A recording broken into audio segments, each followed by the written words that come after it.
Coroner says this case is classified as a death investigation and authorities have not yet determined how the woman died. We're going to press this as far as we can press it until she gets justice. Now, police haven't said exactly how she died, but this morning, her mother telling our team that she knows her daughter did not do this to herself. This story needs to be louder than what it is. 29-year-old Tasia Fortune travels to Kentucky to spend time with her family. Her mother says she last saw Tasia on July 26 when Tasia came home for a family reunion.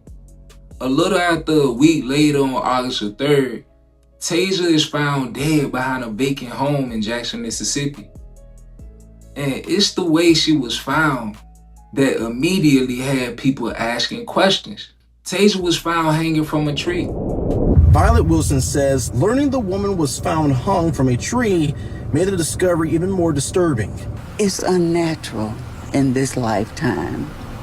You don't see things like that. So what happened between the last time Tasia's family saw her and the night she was discovered?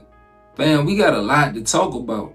If you've been in a house more than once, you already know what to do. Like the video, sub up, and join the circle. Now let's get into it. Before we get into everything surrounding Tasia's death, we need to remember who we're actually talking about. This morning, growing demands for answers in Mississippi after a 29-year-old mother of four was found dead, hanging from a tree. Fortune's family rallying around her young children as they navigate this tragic loss. She was a good mom, you know. She loved her kids and she loved her family. She didn't deserve to get killed and die like that, hanging from a tree.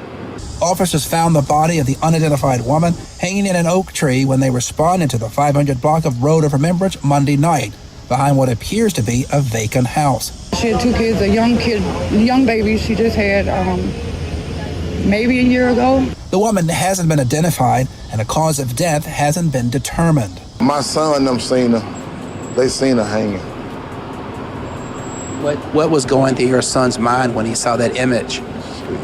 It messed his head up. Messed his head up, man. Tasia would travel back and forth to Kentucky to visit her family.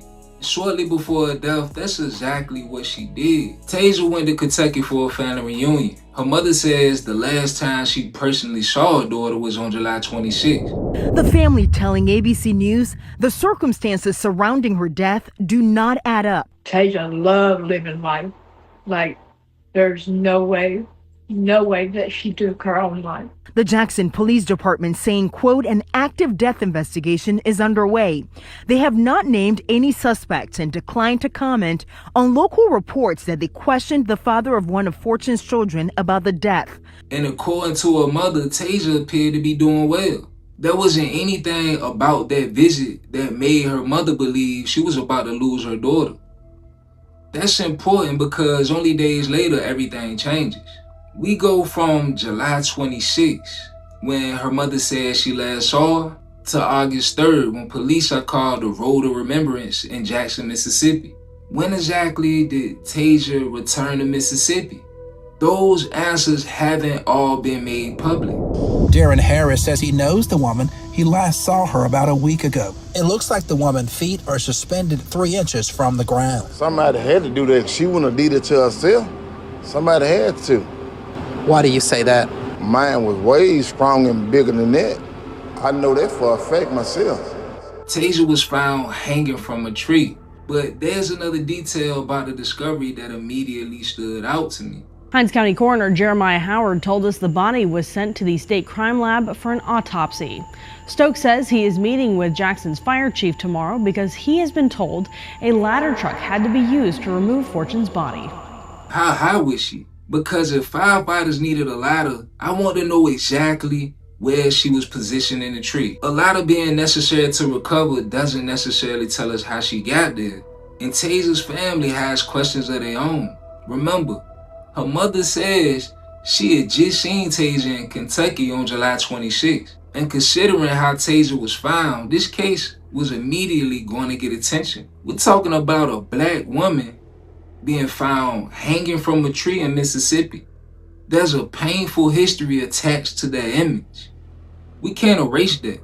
We can't tell people not to talk about it. There was no foul play in the death of the young black man found dead at the Delta State University in Mississippi. 21-year-old Trey Reed was found hanging from a tree on campus Monday morning.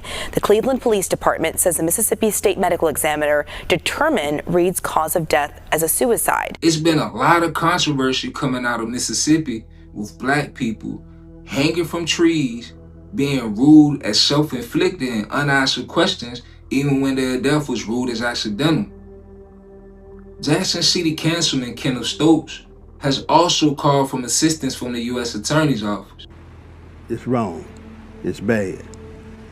We sent a letter to the U.S. Attorney's Office asking for help to make sure we catch and convict the person or persons involved with hanging a young lady in Jackson, Mississippi. If the evidence shows Tasia did this to herself, investigators should be able to explain how the physical scene supports that conclusion. Alrighty, let's talk about it. In a Thursday interview with 16 WAPT, Police Chief Rochelle Brackney refused to answer any questions about the hanging investigation. And if the evidence doesn't support that, then obviously the question becomes, what happened to Tasia? And while everybody was waiting for those answers, detectives started asking questions of their own. And that's where Terence Anderson enters the story. Anderson, who's behind bars on an unrelated weapons charge, lives on the same street block where Fortune's body was found. No one's blaming Ted or anything like that. You know, we just want answers. He appeared in Jackson Municipal Court last week where he was charged with being a felon in possession of a firearm. Anderson is being held on a $250,000 bond.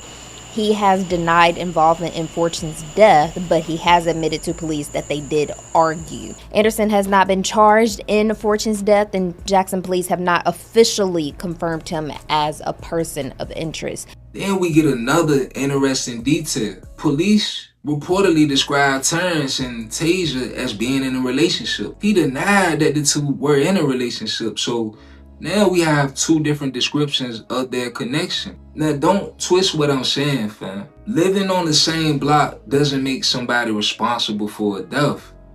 But when detectives are already questioning Terence, he acknowledges an argument with Tasia, and he reportedly lives on the same block where she was found. Obviously, people are going to have questions. The firearm case is why he's currently behind bars. Tasia's death is still being investigated. And as of right now, Terence has not been charged with causing her death. Officers found the gun on the man and realized he was a convicted felon. They charged him with being a felon in possession of a firearm. I'm not going to upgrade somebody's status just because the internet wants the story wrapped up quickly. We still don't know what happened to Tasia Fortune. And I think there are a few questions that could completely change the story. When was Tasia last confirmed alive? When did the argument with Terence happen? Because timing does matter. What was Tasia and Terence's actual relationship? And why did they question Terence in the first place? Because that may be the most important question of all. The medical evidence could tell investigators whether they're looking at a homicide, something that's self-inflicted, an accident, or another matter of death. I'm not putting any blame on a medical examiner because their findings may have been factual, but it's hard to believe that every person of color that passes away under mysterious circumstances is self-inflicted or an accident. Mississippi's reputation of racially motivated lynchings, Mayor Horn says he understands why many may be feeling afraid. I don't think anybody should be trying to solve this case from their phone. You can ask questions. You can point out things that don't make sense.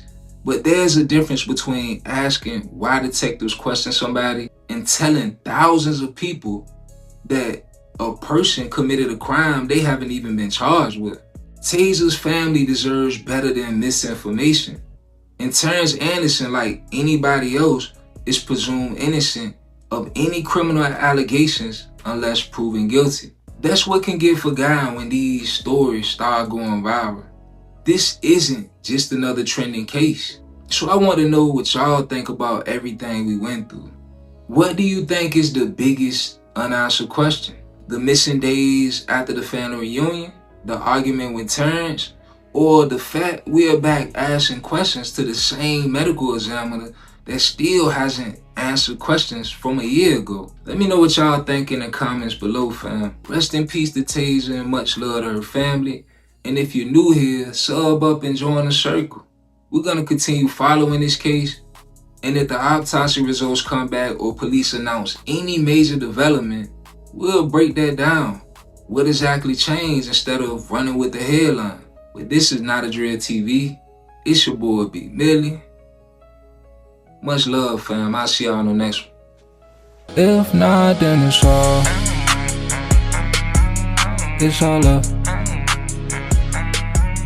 It's all up.